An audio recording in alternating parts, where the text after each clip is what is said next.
हाय, मैं हूं मोहित Punjal from directorsinvestments.com।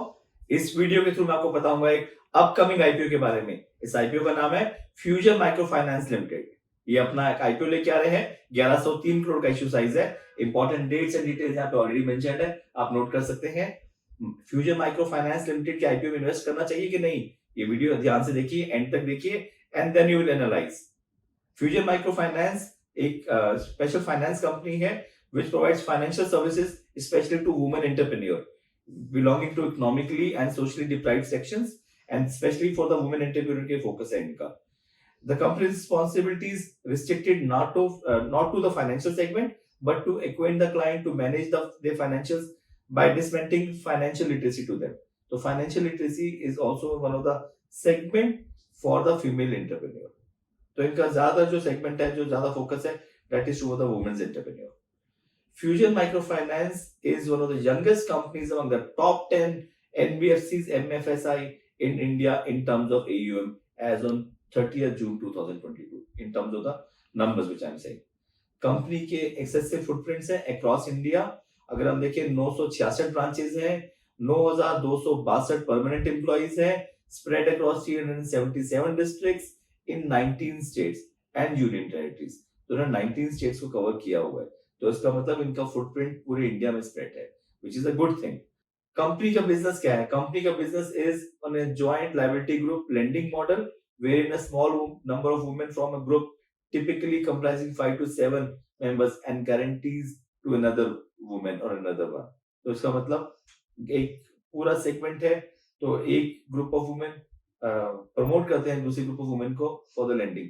तो डिफॉल्ट के चांसेस बहुत ही कम है, बिकॉज एक सोशल प्रेशर होता है, पीयर प्रेशर होता है, तो डिफॉल्ट नहीं होते ऐसे जगहों पे। तो it's a good sign. Company के स्ट्रेंथ क्या क्या है? कंपनी का जो सबसे बड़ा स्ट्रेंथ है pan India presence, which is one of the biggest strength. उसके साथ साथ proven execution capabilities with strong rural focus. Rural focus में ज्यादा स्ट्रॉन्ग प्रेजेंस है, इसलिए मैंने बोला कि यहाँ पे डिफॉल्ट के चांसेस कम होते हैं, बिकॉज एक सेगमेंट ऑफ वुमेन अगर दूसरे सेगमेंट ऑफ वुमेन के लिए रिस्पॉन्सिबिलिटी लेती है तो डिफॉल्ट नहीं होते। तो this is the biggest strength. As I already said कि 9262 परमानेंट एम्प्लॉइज हैं spread across 377 cities in 19 states, which is a big step. तो ये एक बहुत बड़ा स्ट्रेंथ है कंपनी का।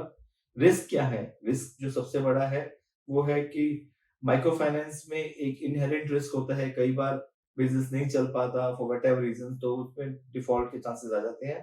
तो this is one of their biggest risk. Interest rates volatility, आपने देखा है अभी कुछ टाइम पहले जिस तरह से आरबीआई ने अपने रेपो रेट्स बढ़ाए हैं, तो उसका इंटरेस्ट रेट में इम्पैक्ट आया है।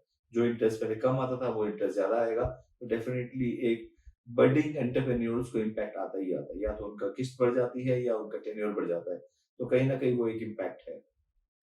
साथ साथ bank is managing such a sizable number of branches and staff. तो मैंने आपको बताया approximately 377 branches and 9000 plus employees, तो उसको मैनेज करना भी एक बहुत बड़ा डॉन्टिंग टास्क है। तो ये एक अनदर रिस्क है। एनपीएस हो सकते हैं, मैंने आपको बताया एनपीएस का चांसेस कम है, but definitely you can not avoid that. Budding entrepreneurs के साथ साथ कुछ ना कुछ एनपीएस हो सकते हैं, तो that's again a negative impact. Company के फाइनेंशियल्स सबसे बड़ा पार्ट ये रहे आपके सामने। कंपनी के फाइनेंशियल्स अच्छे नहीं है। कंपनी का प्रॉफिट आफ्टर टैक्स 31 मार्च 2020 को था 69.61 करोड़, जो कि 31 मार्च 2022 हो गया ओनली 21.76। कंसोलिंग फिगर्स है कि 30 जून 2022 को 75 करोड़ का profit after tax, that's a consoling one. But अगर हम ओवरऑल ट्रेंड देखेंगे तो फाइनेंशियल्स अच्छे नहीं दिख रहे हैं। टोटल एसेट्स हैं वो 31 मार्च 2030 को थी 31 मार्च 2020 को थी 4239 करोड़, जो कि 31 मार्च 2022 को हो गए 7290 करोड़। तो यहाँ पे फाइनेंशियल एसेट्स अच्छे दिख रहे हैं, but overall profit after tax में मजेदार बात नहीं दिख रही है। ऑब्जेक्टिव क्या है इस पर्टिकुलर जो 1103 करोड़ का है? Just to increase the capital base of the company. तो ये अपने फुटहोल्ड्स बढ़ाना चाहते हैं, which is a good sign. Borrowings पे नहीं कर रहे, तो that's a good sign. Company के प्रमोटर्स है mister Devesh Sachdev, Creation Investment Fusions LLC, Creation Investment Fusions 2 LLC and Honey Rose Investment Limited. तो ये है कंपनी के प्रमोटर्स। अब क्या करें? इस आईपीओ में इन्वेस्ट करें? अवॉइड कर सकते हो तो अच्छी बात है, अगर लेना है तो 2-3 लॉट्स लीजिए, इससे ज्यादा मत लीजिएगा, क्योंकि फाइनेंशियल अच्छे नहीं है। लॉन्ग रन में अच्छा हो सकता है, बट शॉर्ट टर्म में अभी कुछ नहीं दिखता मुझे आईपीओ में, तो अवॉइड करना would be the best strategy रख सकते हैं तो 2 या 3 लॉट्स लें, ज्यादा ना लें। आप मेरे साथ इन सोशल मीडिया प्लेटफॉर्म पे जुड़े रह सकते हैं। आप मेरे यूट्यूब चैनल को लाइक एंड सब्सक्राइब जरूर करें। और हाँ, अगर अभी तक आपने डीमैट एंड ट्रेडिंग अकाउंट नहीं खोला है तो नीचे दी हुई लिंक पे क्लिक करें and open your demat and trading account without any charge. We are not going to charge you for opening a demat and trading account.